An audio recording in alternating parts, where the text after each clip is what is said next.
Hello, Multiamory listeners. Ooh, it's a ghostly time of year. And for Halloween, we're dressing up as the Normalizing Non-Monogamy podcast.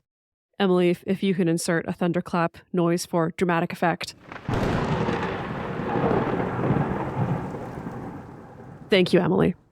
That's right. This week, the rest of the crew and myself are taking a much-needed break, and so instead, we're very happy to offer you an episode of Normalizing Non-Monogamy, which is hosted by the precious, the lovely, the amazing Emma and Finn. On Normalizing Non-Monogamy, Emma and Finn spend each week interviewing people from all walks of life about their experiences in polyamory, swinging, and non-monogamy. Their show truly has so much heart and so much curiosity, and I particularly love recommending their podcast to people who are new to non-monogamy. Pretty much none of us have mentors or role models when we're first starting out. And Normalizing Non-Monogamy offers this really wonderful, diverse volume of stories and experiences to turn to. I really think it's important to expose yourself to a lot of different people's experiences and to not get stuck or hung up on what one person says is the right way to open your relationship. And I think that Normalizing Non-Monogamy is a great way to get that exposure.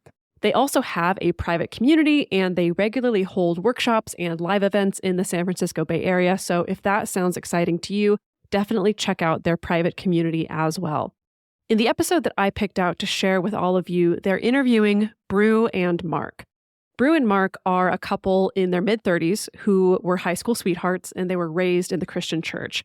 At the time of this interview, they are 2 years into a slow and intentional opening up of their relationship, and they both share so beautifully and vulnerably about their experiences growing up evangelical, about leaving the church, healing from complex PTSD, and finding and rebuilding a loving and supportive community around themselves. I really enjoyed listening to this episode, and I hope that you will too. And that was like a year and a half ago that we first had those experiences. It was all, in my mind, about Mark's pleasure, doing the thing that's going to, satisfy him, turn him on, get him excited, because that feels good to me, right? And we realized that wasn't good enough, that my motivation to please him would not make this work. That motivation needed to come from me to want this as well. And that was a hard thing to come to terms with, because I had to now dig into myself, right? And discover what I wanted, to be able to truly be honest about whether I wanted to go into this journey with him or not, right? So initially it was more like, okay, I'll do this for him. And then it was like, yeah, that's not good enough. You need to know that you want this for you. Welcome to Normalizing Non-Monogamy, the podcast where we interview incredible people from across the entire spectrum of non-monogamy to hear their fascinating stories. We strive to bring guests on the show who have a healthy approach to non-monogamy. However, it's important to remember that everyone does it a little bit differently, and the views and opinions expressed by our guests do not necessarily reflect our own. Additionally, we produce this show for entertainment purposes only. Please be aware that we aren't doctors or therapists. Consult a medical professional for anything regarding your health that you might learn about on the show. Enjoy!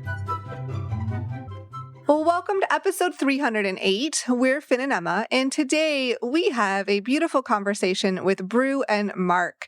They have been together over 18 years, married over 18 years actually, but they're very new to non-monogamy, only the last few years, and have gone very slow. We just have a beautiful conversation around their experiences and undoing a lot of narratives that they're experiencing as they go through this process. And just, it's a powerful conversation. Yeah, I think my 2 cents on this is, as you listened, right, when we start these episodes, there's always a snippet of conversation that we grab from something that the guests say.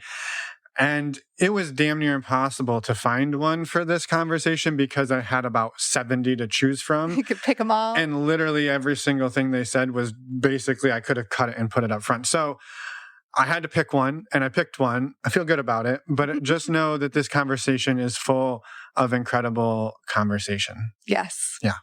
So there's a few other things we need to tell you about that are important about this conversation. Number one is there is a trigger warning here. Happens about 50 minutes into the interview itself. Before that, there is a brief conversation where Mark asks Bru, hey, can I mention something around complex PTSD? And they touch on it, but they don't actually talk about anything that I would deem triggering at that point.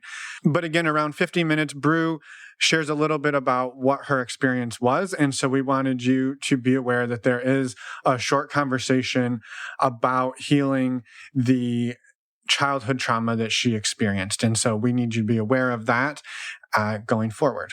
Yes. We also wanted to clarify that we do use, we call her Brunella in the episode. We have consent to do that. That was discussed ahead of time. So just want to make that clear too. Yeah. Well, actually what happens is I screwed it up and she was like, no, it's totally fine. And then I edited it out. And then as I was editing it later, Mark calls her Brunella like 2 or 3 more times. And I was like, okay, well, I can't take care of all of these. Some of them are kind of tough. So we got her permission to use her name. So yeah, yes. I just wanted you all to be aware. Okay. And with that, let's go talk to Mark and Bru. Let's go. Well, welcome. Good morning. Welcome to the podcast, Mark and Bru. We are excited to have you here today.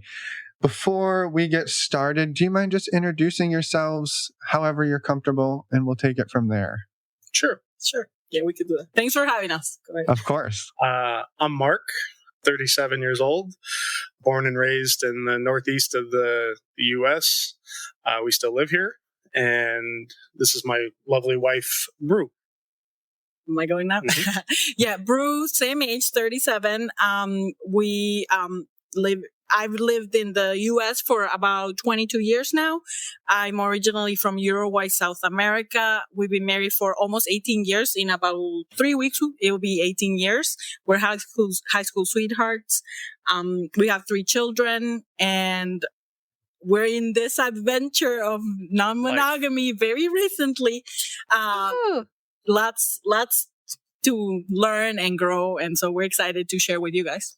Wonderful. Well, we are excited. We don't often get to talk to people who are like brand new, and so we're excited about that. And off camera, we talked about there being some nerves, and we have a special way to get over nerves, and that is asking one of the hardest questions we ever ask on the show, which is, when you make a grilled cheese sandwich, how do you cut your grilled cheese sandwich?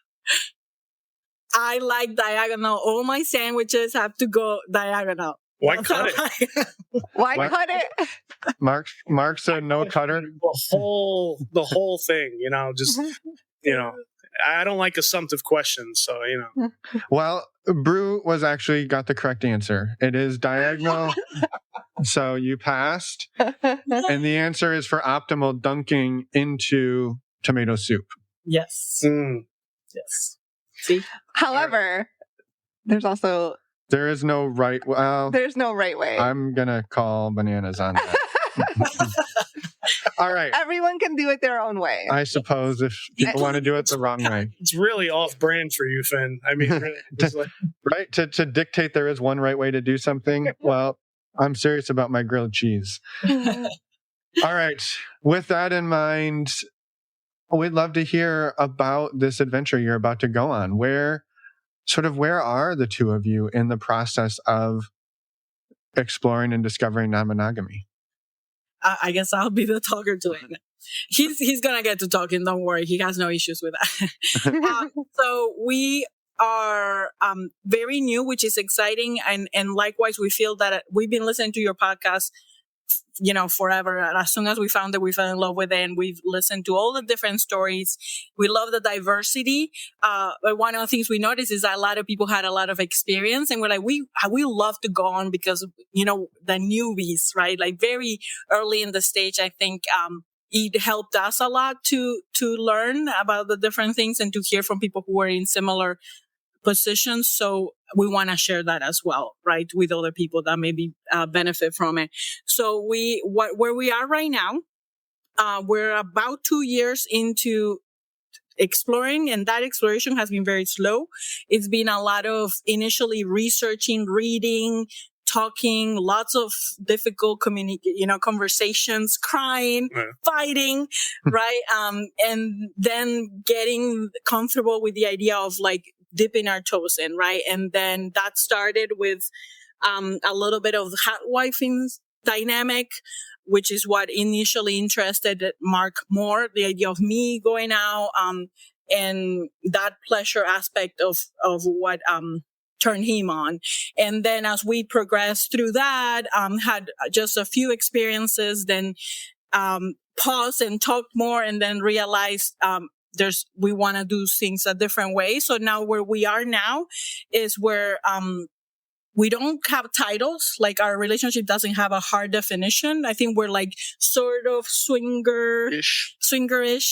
And we're looking to just connect with like-minded people, mainly couples, to, just be friends at first and then see where that takes us. So there's no hard like goal that things have to be sexual with anybody, but obviously we want that, otherwise we wouldn't be doing this. But we just want to be able to make connections with people that we can be our true selves with and not have to hide that aspect of our lives. So nothing is very like clear right now as to what we are and aren't. Yeah. That's why we're very super. I know we know. Yeah, I think we know. We both realize that like labels help. They help kind of like cut through some of the like, monogamous versus non-monogamous, like helps you understand, like, but I think we like monogamish, swingerish. We want to have, we kind of are building from scratch in terms of like our friends and our community, our surrounding, because we both come from we were evangelical Christian for pretty much since we got married. We were a couple who we waited to have sex before marriage. And, I think I wasn't Christian when I first met her. She was. And she would take me to church. And I was actually at the time when we met many moons ago, I was a practicing Muslim. So it was something that I was always kind of looking for, in the people on the podcast could see my air quotes, the truth. Yeah. And so I would go to church with her, and I would bring my Quran and try to compare it. And, but anyway, I converted maybe 2 months before we got married. And this is all just for context. This is all in your teenage years, early 20s, correct?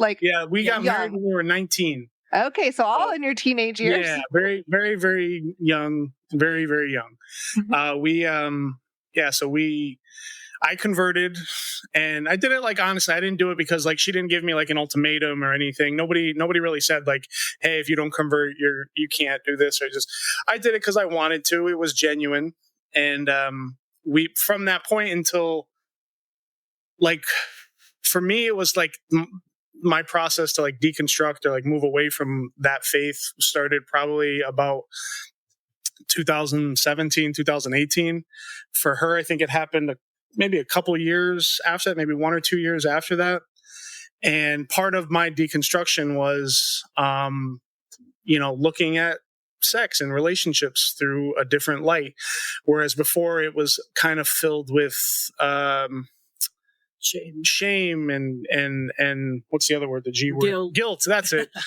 And, I felt really shitty for the things that turned me on for a long time. And, I started to be able to just kind of look at that without the guilt and the shame.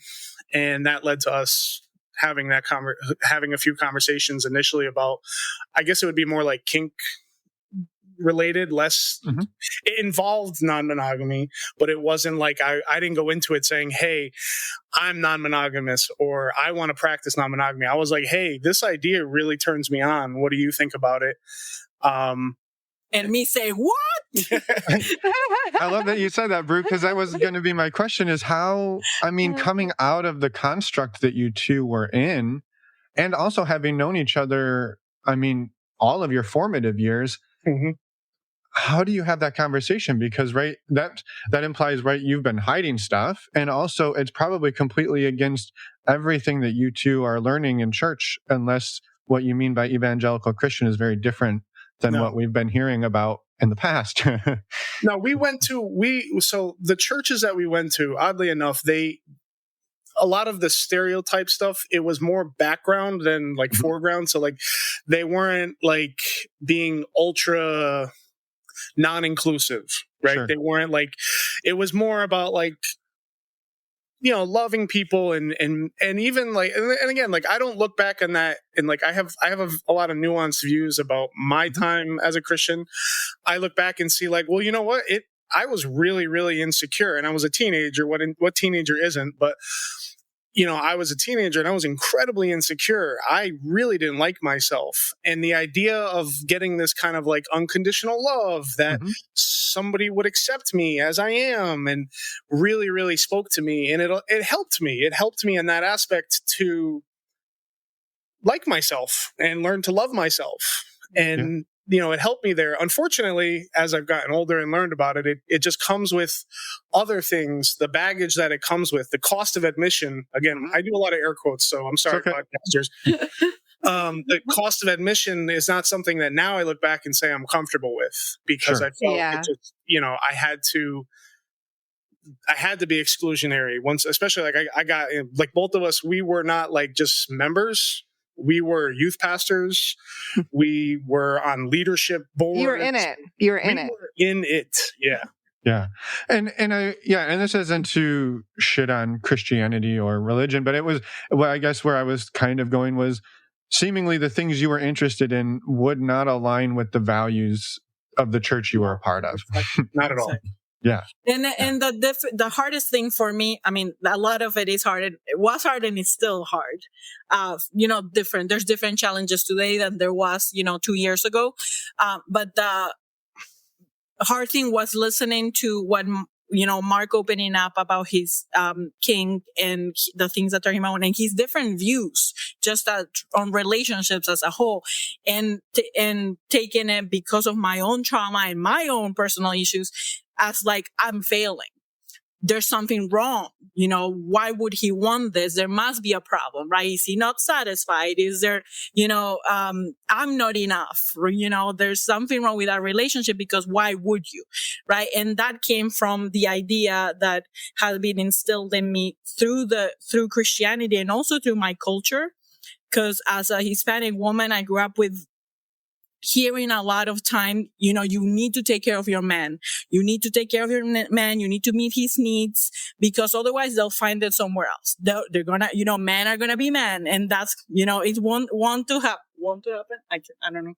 What? It's gonna happen. Like you can't avoid it. If you don't satisfy him, he's gonna need it. He's gonna go get it somewhere else. So then I hear that and I'm like, oh my God, I'm failing. I'm not doing this thing. Obviously there's something wrong. How do I fix it? I'm a fixer, so I have to fix it. Right. And it was very shocking at that moment, because like he said, we were still in the church. Now he had time to process this in secret, right?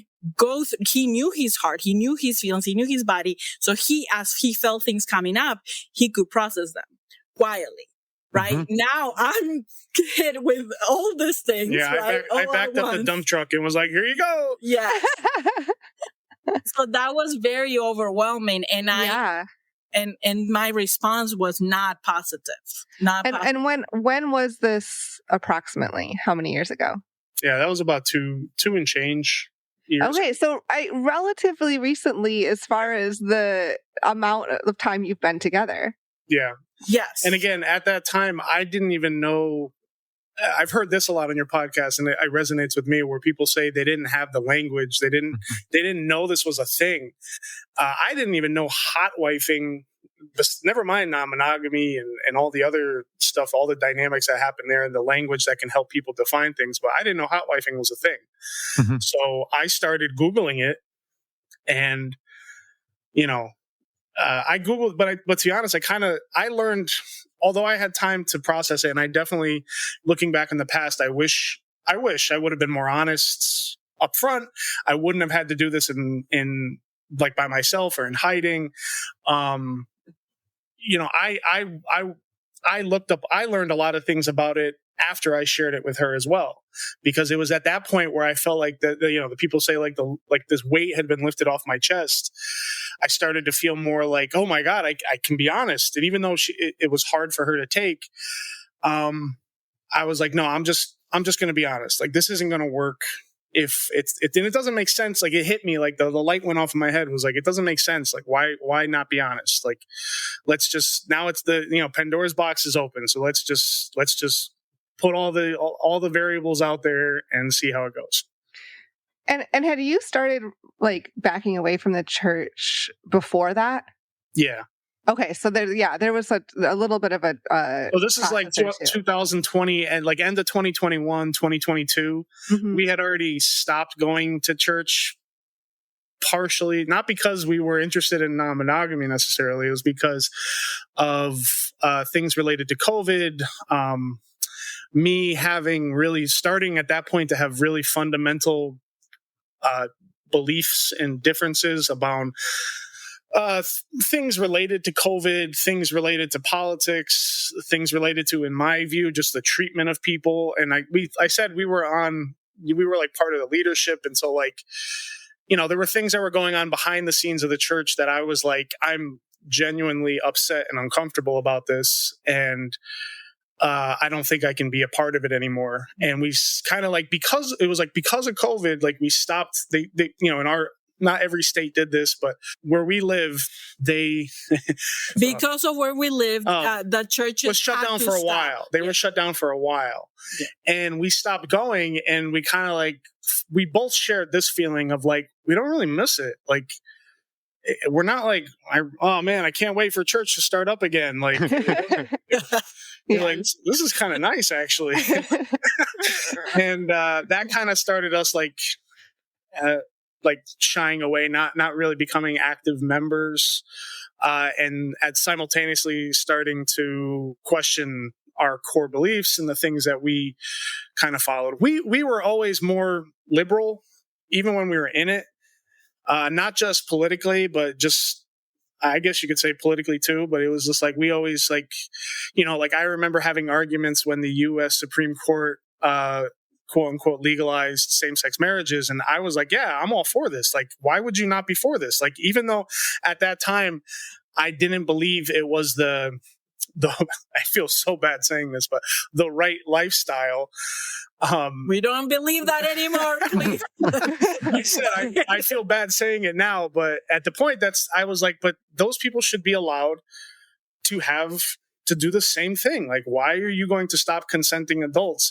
And I was kind of shunned, and like people like would, a gasp when I would share my views on that. But as an example, that was really like COVID was really like a breaking point for us when we started to shy away from actually going and being members of a church. Yeah. Thank you for expanding on that. I didn't mean to necessarily link like leaving the church with non-monogamy specifically. There it's an evolution, right? And that was part of it. That's a part of it. And there were lots of other reasons why you moved away from the church too.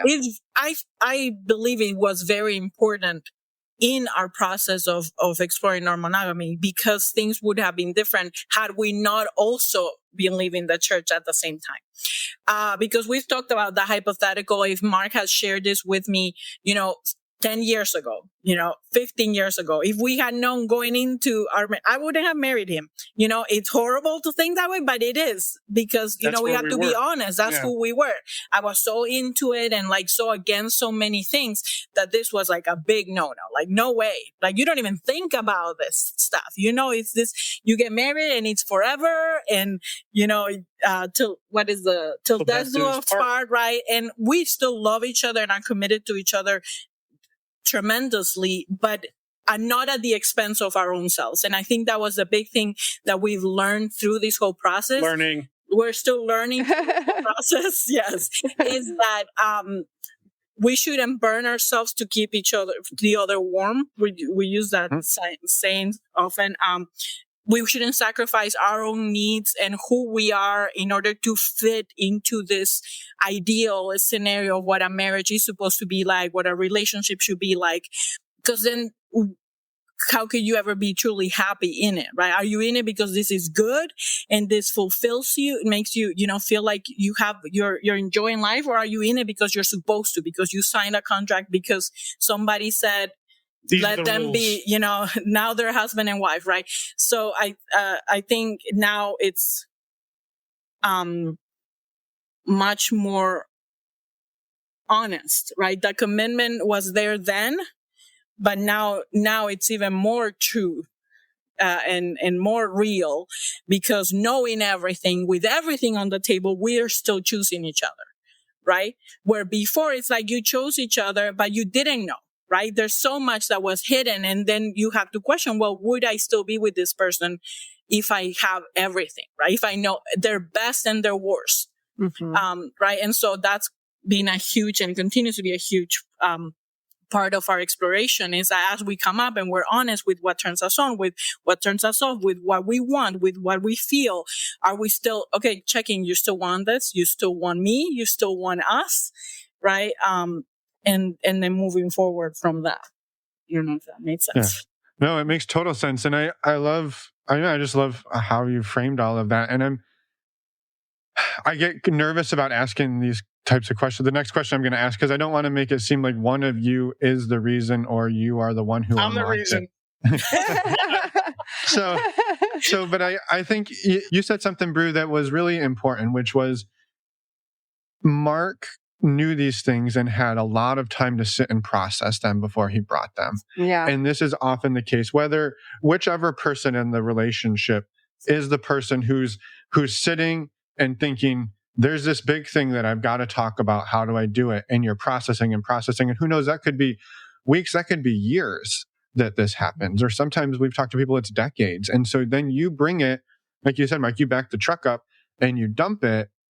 And then you get to play a new game of sort of it's waiting to see if the other person can what is their processing time like, but also what comes out of their processing. And I'm curious, Bru, for you, once Mark dumped this on you, and it almost in some ways like cracked open the world view, did that give you any type of freedom to say, well, what is it that I actually want now?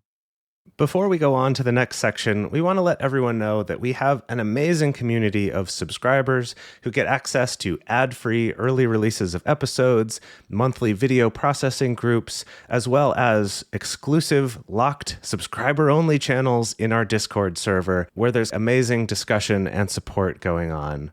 If you'd like to be part of that and join for a sliding scale, go to multiamory.com/join. In the meantime, take a moment to listen to our sponsors for this episode. They directly support our show, and if you find them interesting, use our promo codes or the links in our episode description, and that directly helps support our show. Mm-hmm. Yeah, so it was not instantaneous. Mm-hmm. The freedom for me to open up to what it meant for me. I think initially it was more about what does this even mean? Mm-hmm. And again, at first, it was like almost like the stages of grief, right? Yep. And like, I don't know the order, so don't please, whoever's listening, might not be accurate, but right, there's that aspect of like you freak out, right? Like, I don't know there's also some denial. Yeah. There's some, so there were so many emotions all at once of like the shock of it. And it was also that grief aspect did apply, because as we've talked about it many times after that, there's been a process of what our relationship was and what it is. And there was a grief in the sense of that the world as we knew it in monogamy and in religion and in, right, it blew up.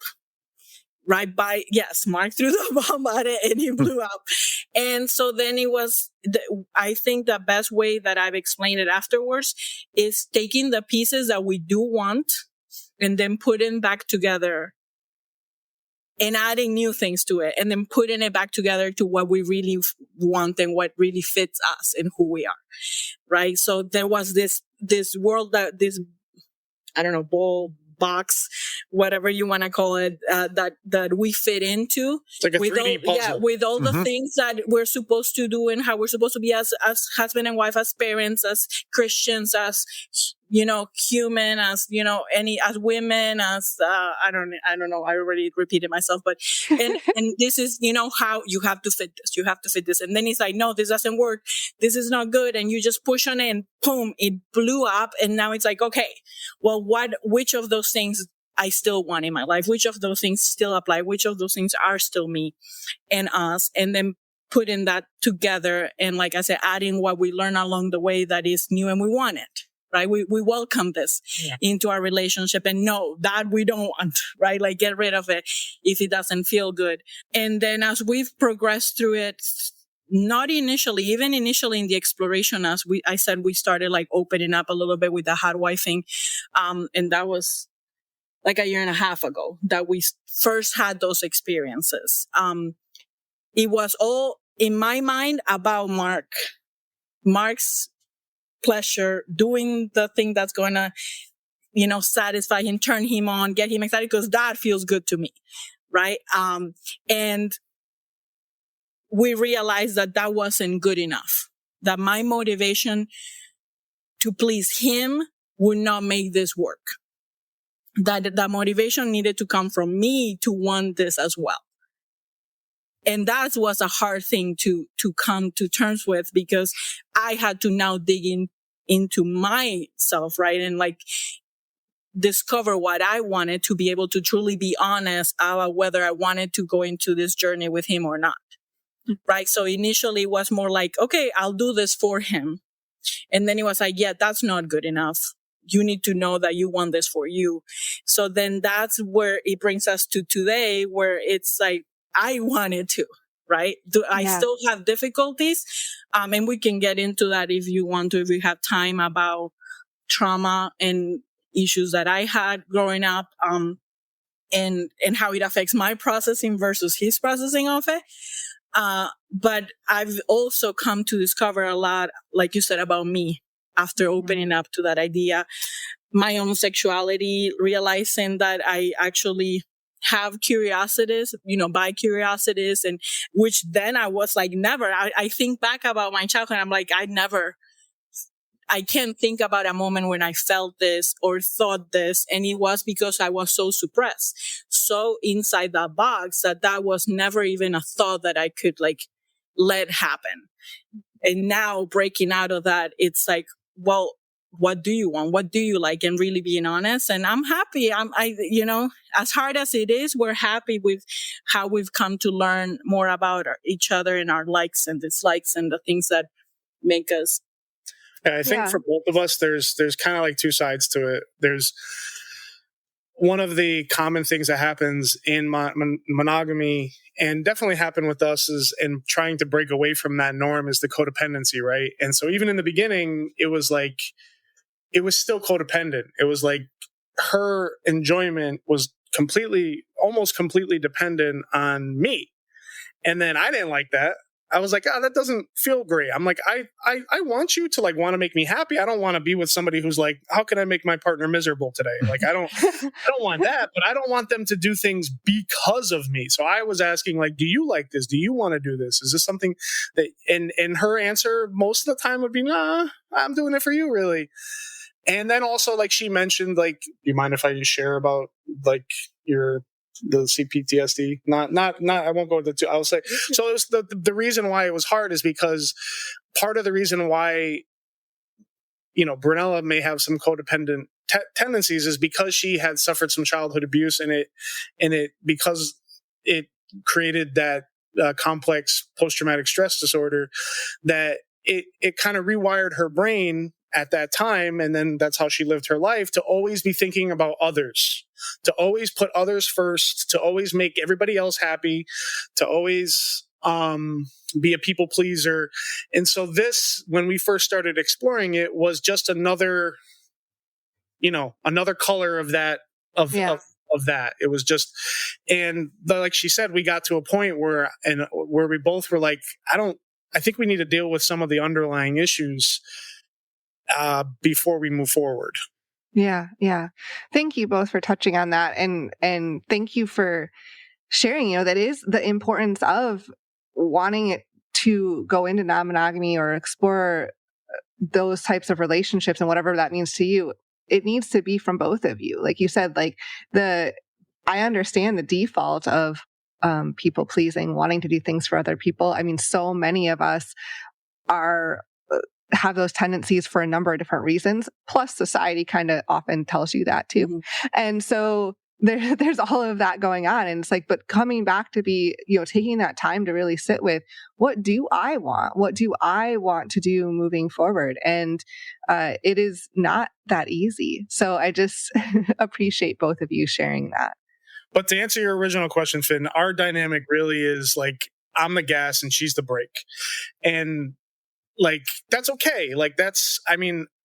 I want her to be excited about it, but one of our challenges is, and where we've had to do a lot of hard work on not what I call like a downward spiral, where we're just bouncing off of each other's tough emotions, is I'm looking for her to share in the excitement for herself, and she's looking for me sometimes to drop the bomb.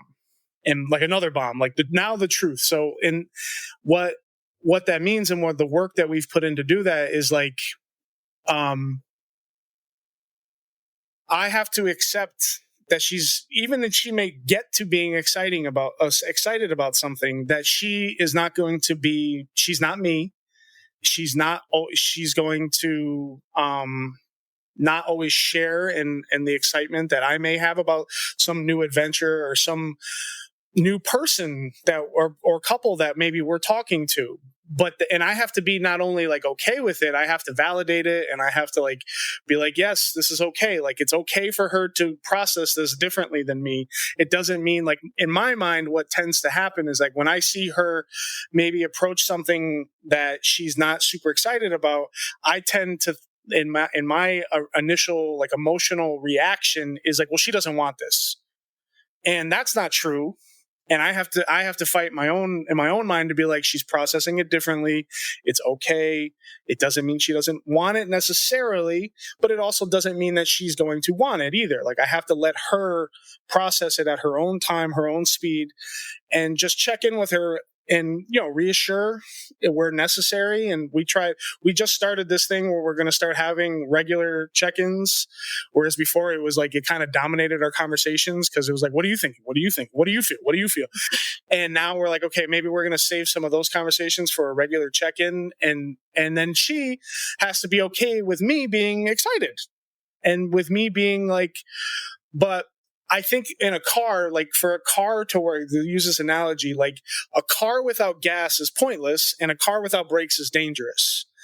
So you need, I've gotten to the point now where I'm really thankful for that dynamic in us, because it doesn't mean we don't get to explore, which I think I wouldn't want. It doesn't mean we don't get to, be our authentic selves. It just means that we just need to go at a pace that makes everybody safe and makes everybody, feel included. Mm-hmm. Yeah, and that's such a hard balance to strike. How do we go fast enough that Mark doesn't feel held back, but slow enough that Bru doesn't feel like it's out of control? Right? Yeah, we're not doing NASCAR or Formula One, or worse. I'm not trying to break the land barrier speed record, and it's dangerous when you go too fast, right? Yeah. Some people can be speed junkies. I'm not, but I can be if I'm not careful with my own, mm-hmm. my own I don't know what the word would be, my own tendencies. Mm-hmm. Totally. Yeah, it's very relatable.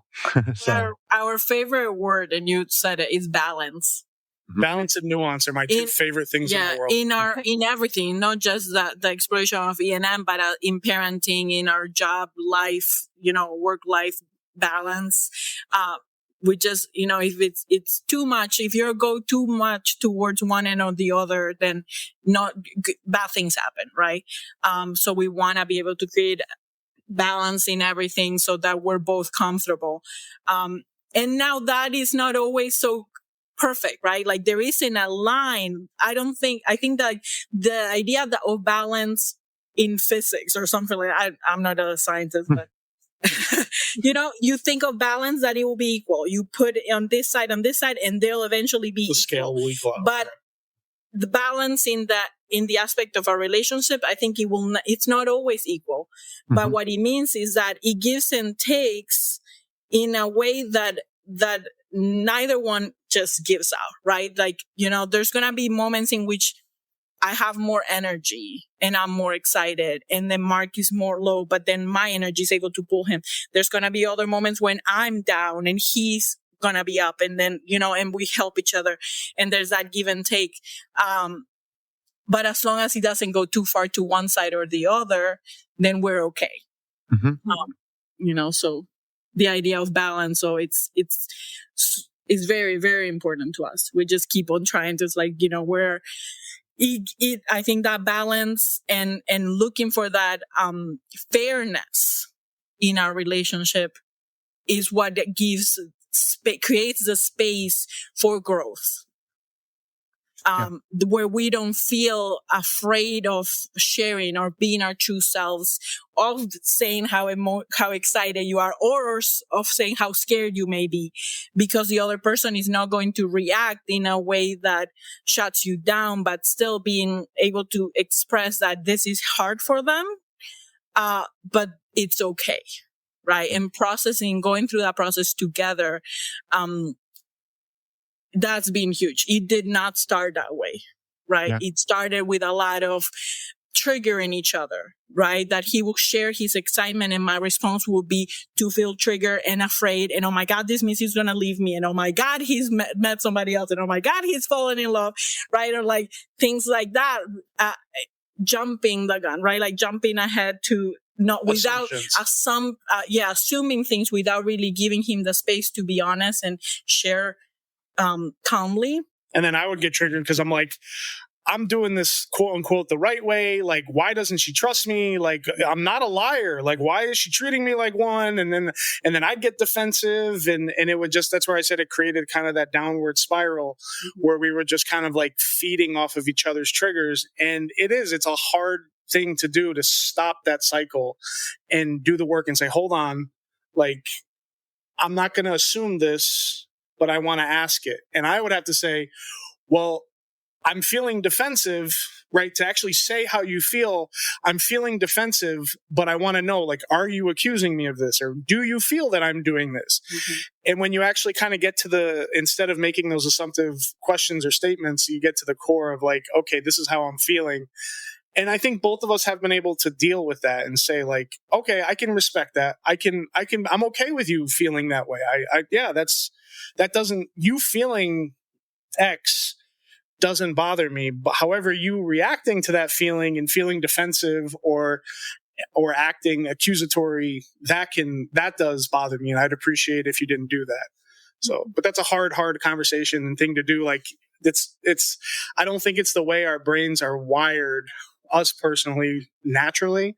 And so it can be hard to break that wiring, to do that rewiring. Yeah, that's huge. It takes time, and it takes intention, and it takes effort. And I think opening up a relationship that has been monogamous for many years and almost like, you become, society shows us and teaches us to become so enmeshed and codependent and all of that. And then trying to break that open and change those patterns, change those habits, it is incredibly difficult. And ultimately, I know it can be beautiful. It is beautiful. But that work, you have to be wanting to do that work. Mm-hmm. Yeah.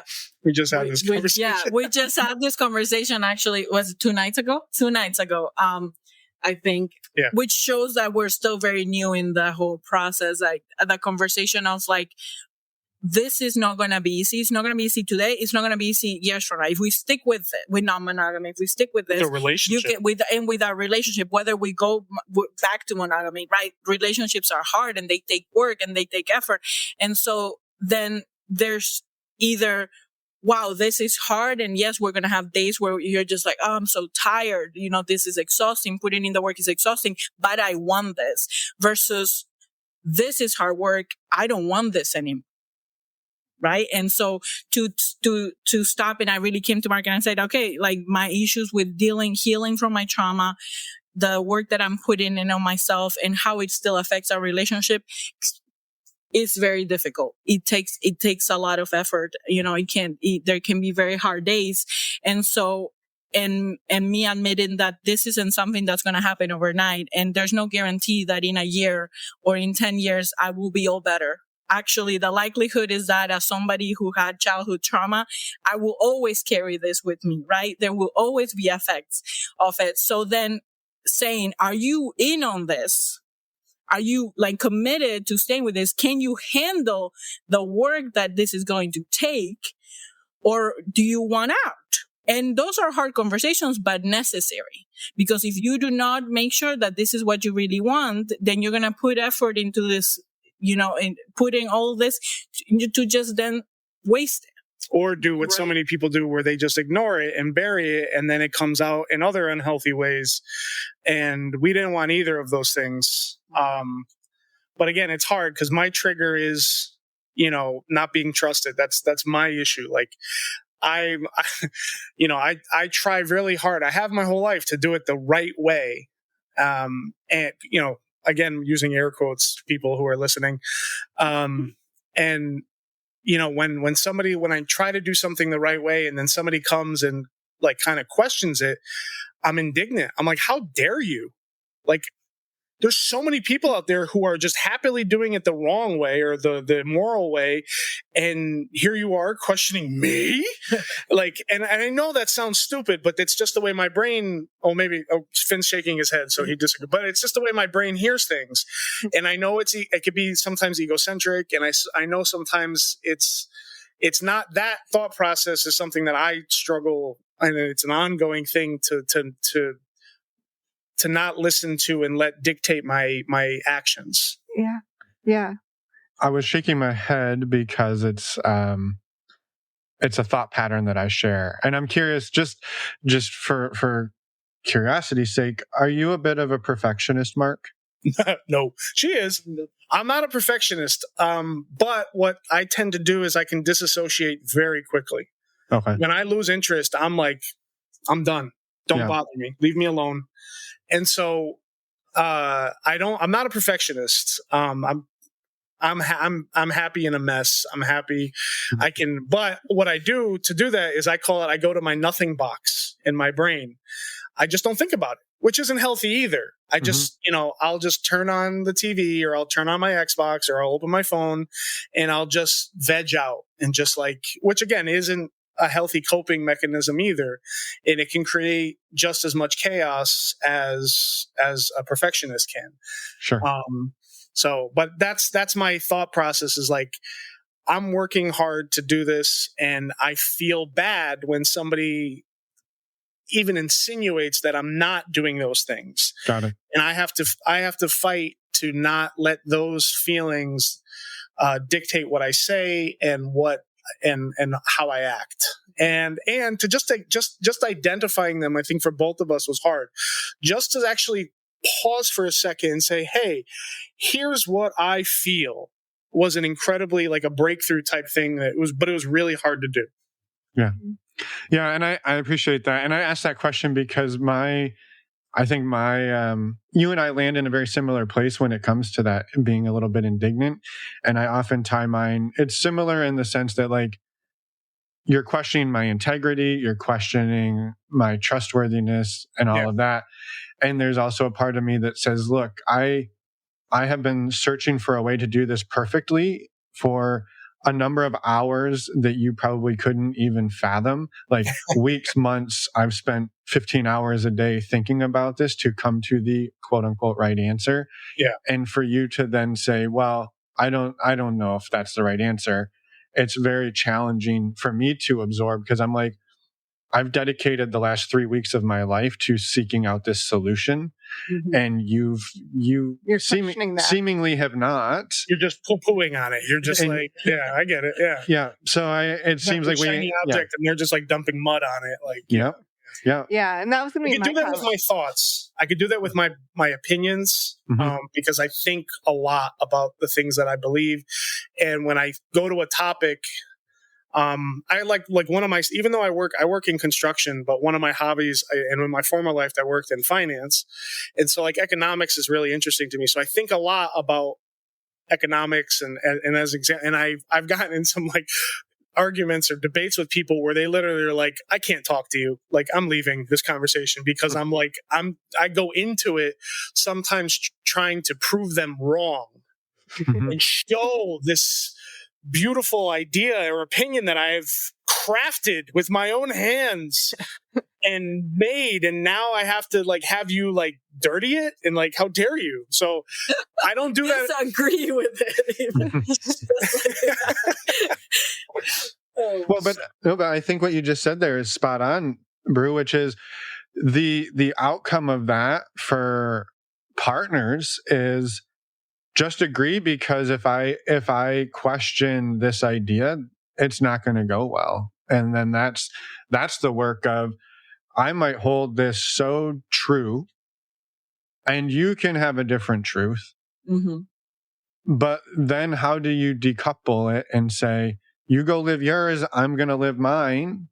That to me is where, that's partly the work we're doing right now, is me being like, okay, yeah, you think differently than me. You look at this problem and you see a different solution. You should follow your solution, and I'm going to follow my solution. And then I hope we are both right, and that your solution works for you and that mine works for me. Or at the bare minimum, we can come together and say, even if one didn't work or one worked or one didn't, or maybe they both work, wherever it falls, it's like we still come together and say, I love you, I respect you, I want to be with you. It's okay if it's different, or totally. Not, and be true to yourself and say, well, this is it makes us in a way that's fundamentally incompatible, and I have to love myself, and let that guide my actions. But that's very, very, it's hard.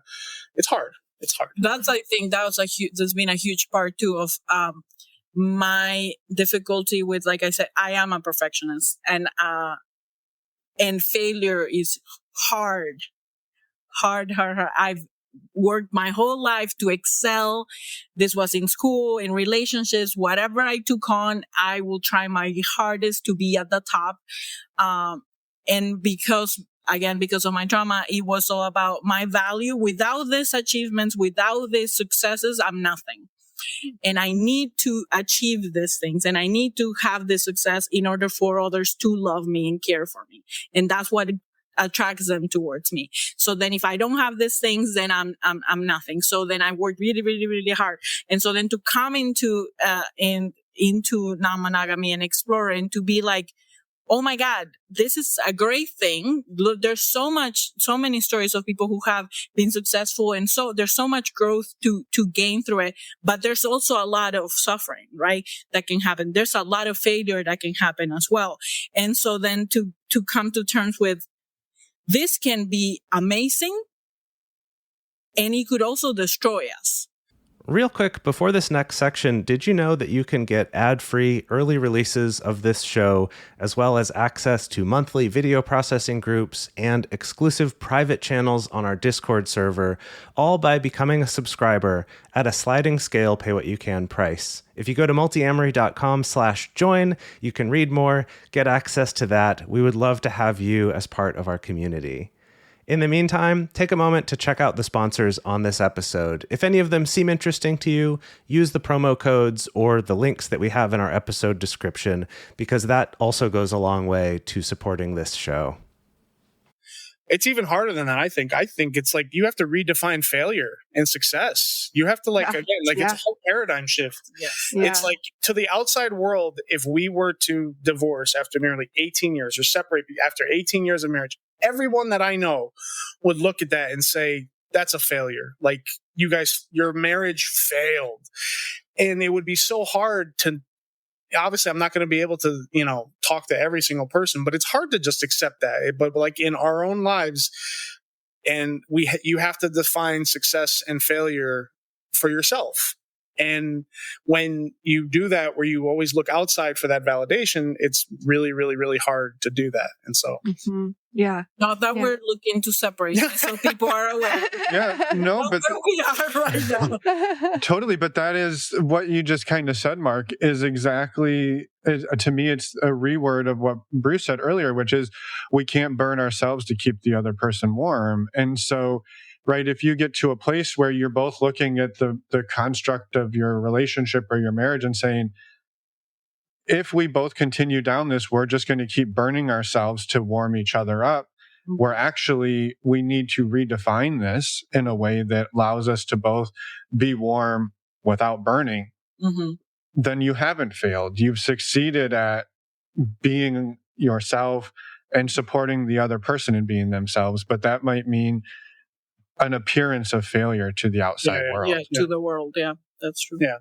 For some people, to get a C in a class is a success. And but it's true. But look, she's thinking about it right now. She's I know. C in a class. What? I relate.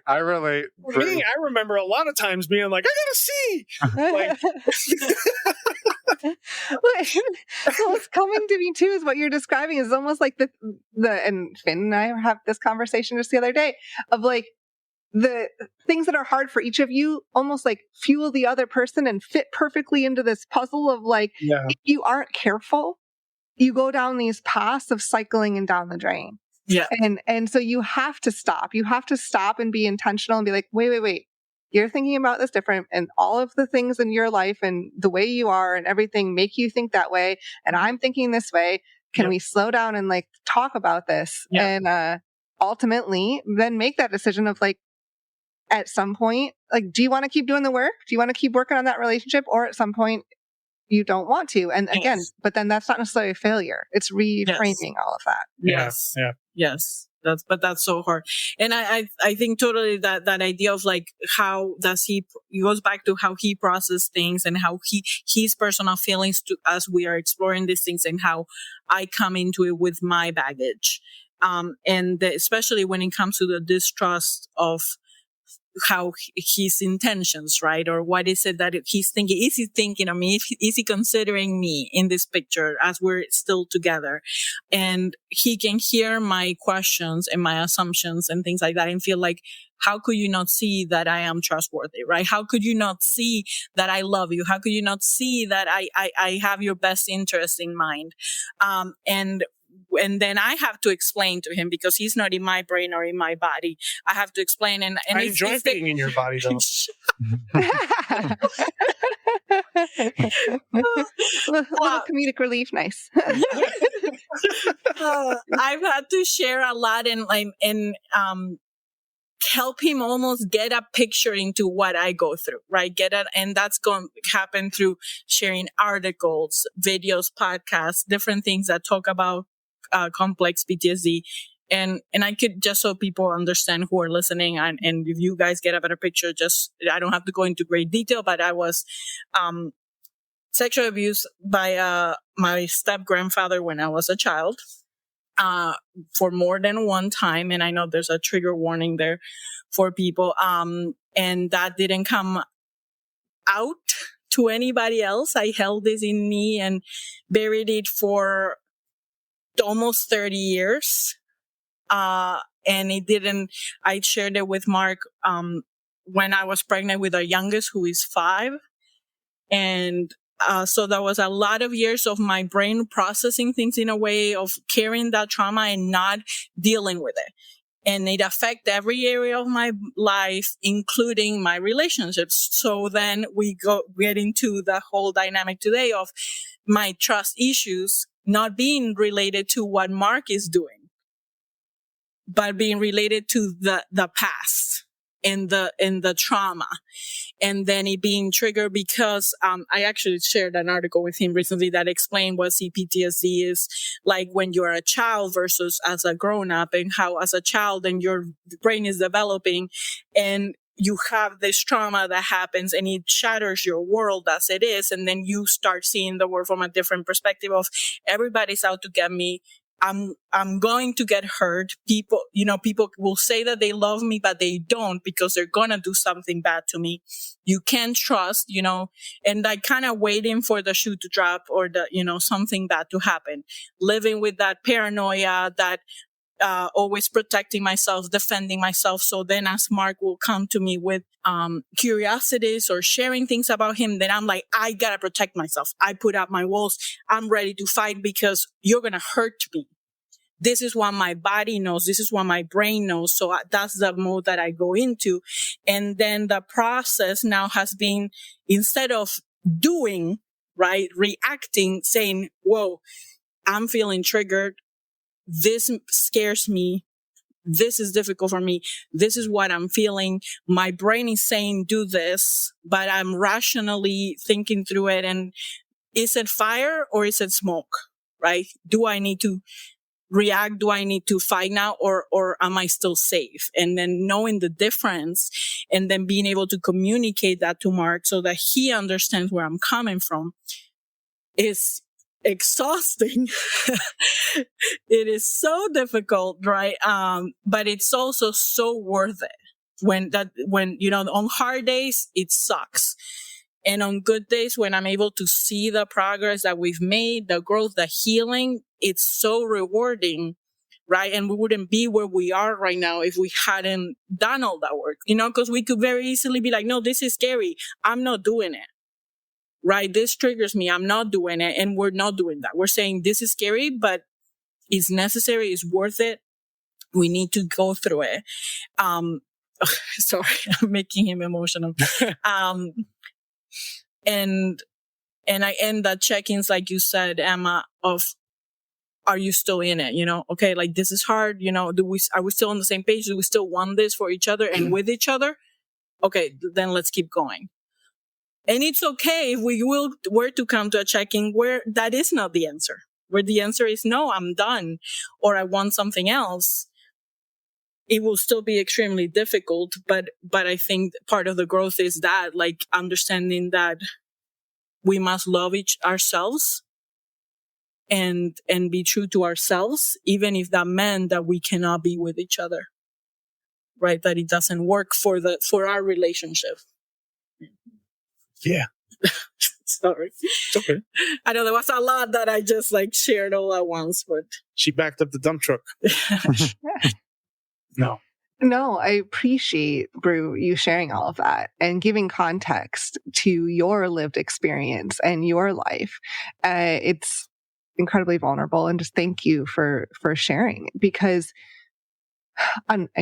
unfortunately, I know there's people out there that can relate and will relate, and putting that out there and just the way you did. Thank you. And what I could say as her partner in all of this is like, and if somebody's listening out there and they've been through maybe something similar as her, and the reason why, like, I was shedding a tear and you might hear the emotion in my voice, is because as her, her husband, as her partner, is like, I've seen that growth and it's so beautiful. It's just. Oh, he's going to make me cry. That's okay. Tears are okay. Tears are good. And it's worth it. It's been worth it. It's been, excuse me. It's been something that's been just, again, very beautiful and very, very worth it. Yeah.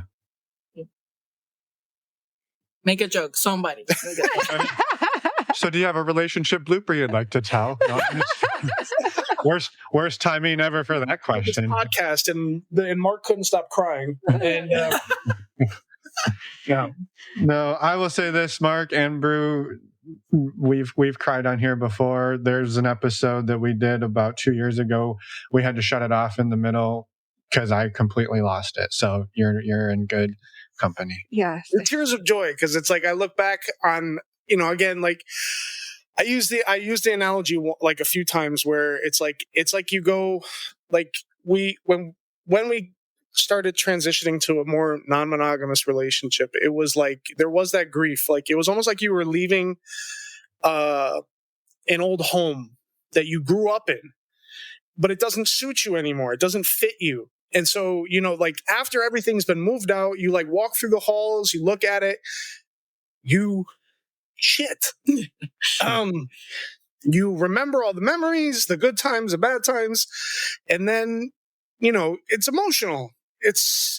But like, okay, in our case, at least, we're not leaving this house, my air quotes again, because it's bad for us. Or, it's just that we have grown. We've outgrown it and it doesn't suit us anymore. So now we're going to this other thing. And so when I look at that, I'm like, oh, wow, we didn't have a, quote unquote bad marriage when we were monogamous. It just, we fell into some traps that when you're monogamous, generally speaking, and I know it's a little bit of a stereotype, you just don't address. They just get swept under the rug. And now that, in kind of almost independent of monogamy versus non-monogamy, I look at it and I'm like, wow, we're so much in such a better spot today. And we happen to be exploring this great adventure of non-monogamy that's fun and exciting and scary, but that's what adventure is. Yeah. I love that. And I love your analogy or metaphor about the house and when you move out. And I think to even build on that, right? You've left one and you move into the new one, and right, it's move-in ready. But like at what point, right? Moving into non-monogamy, it's not move-in ready. You've got to paint the walls. You probably redo the flooring. You might have to fix the foundation. I mean, that's a big one, right? Yeah. So you've got so much work for your new house to actually be livable.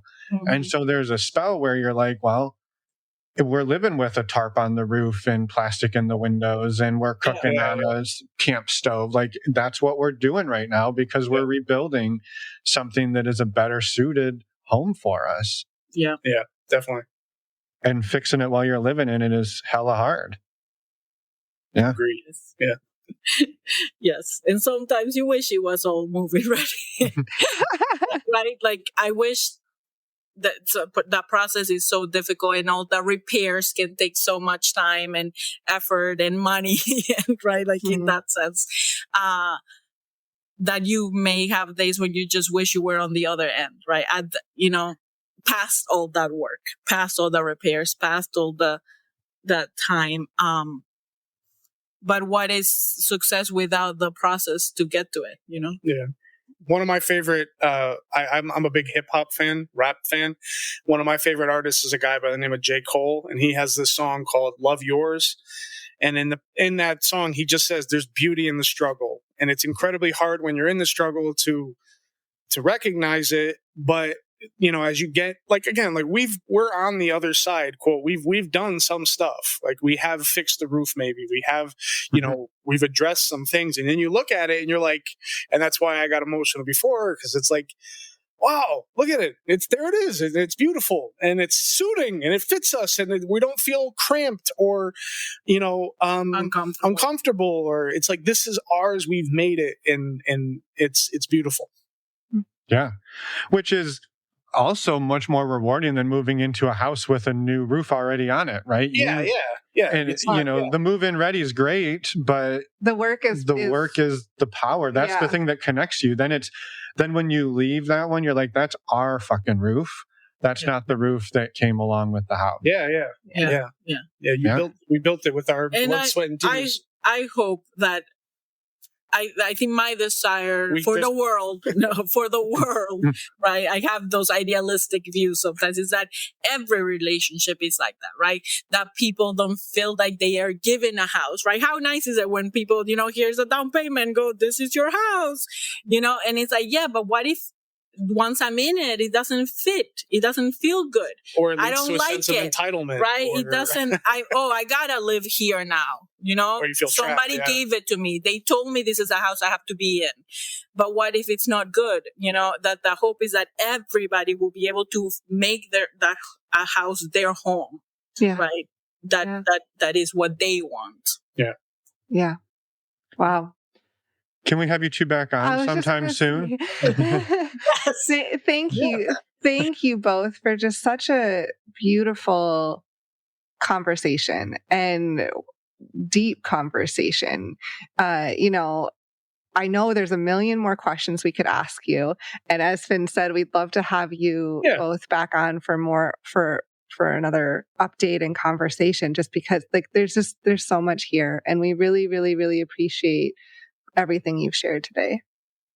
Thank you for doing this. We're huge fans. It feels like, in part of our nervousness, I was like, "Oh, we're going to be talking to celebrities." Like, we're huge admirers of your work in the community that you guys have created, and so thank you for having us, and thank you for all your work.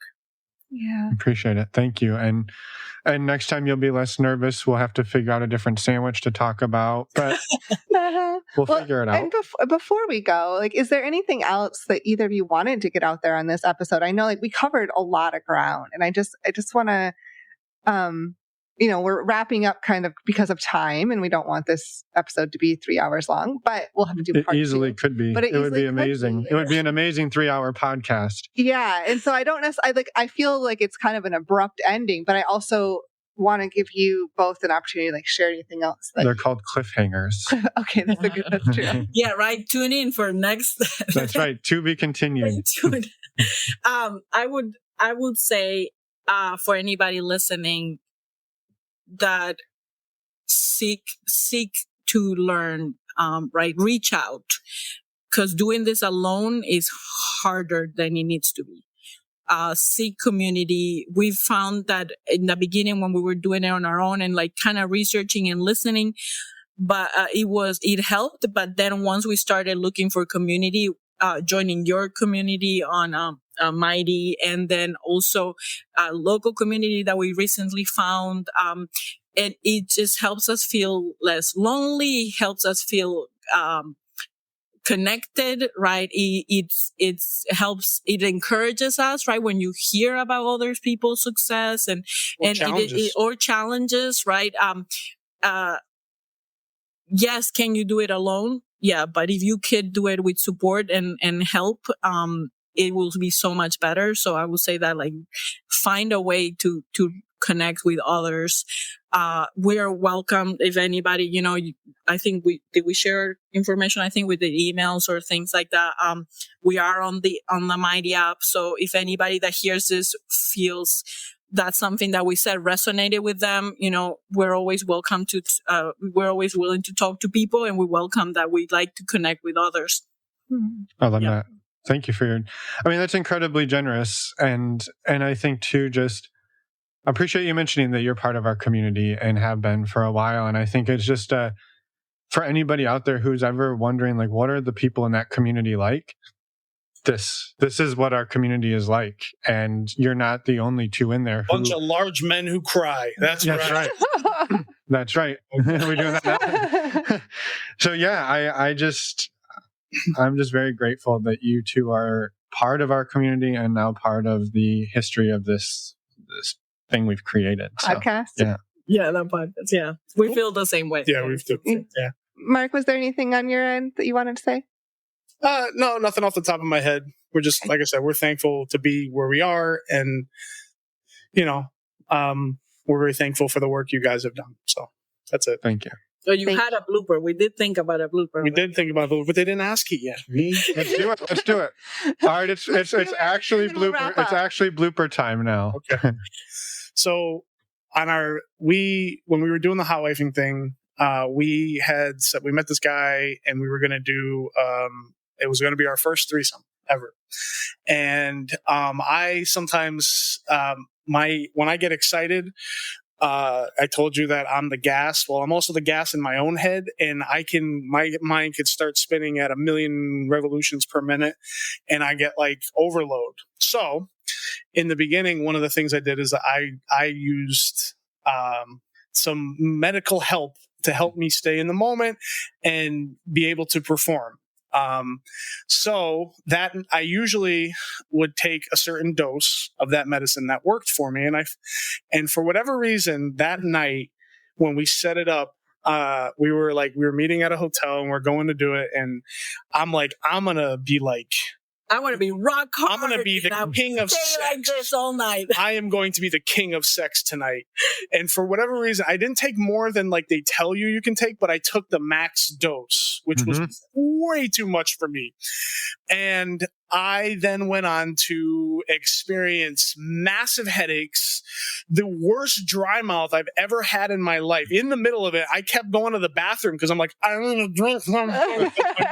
My tongue was like glued because I just and it had the opposite effect. I had a little bit of trouble performing because my head was pounding and my mouth was so dry. And so afterwards I was like, yeah, I don't think I'm going to do that again. Like, I don't know what I was thinking. Like, I really got in my like dumb male brain and just take more and like, it'll help you. And oh man, it was funny afterwards. And I handled it, I think, okay in the beginning, in the middle of it. But just looking back, I'm like, what was I thinking? Like, why would I take so much of this stuff that made me underperform? I think pretty badly. So anyway, that's our.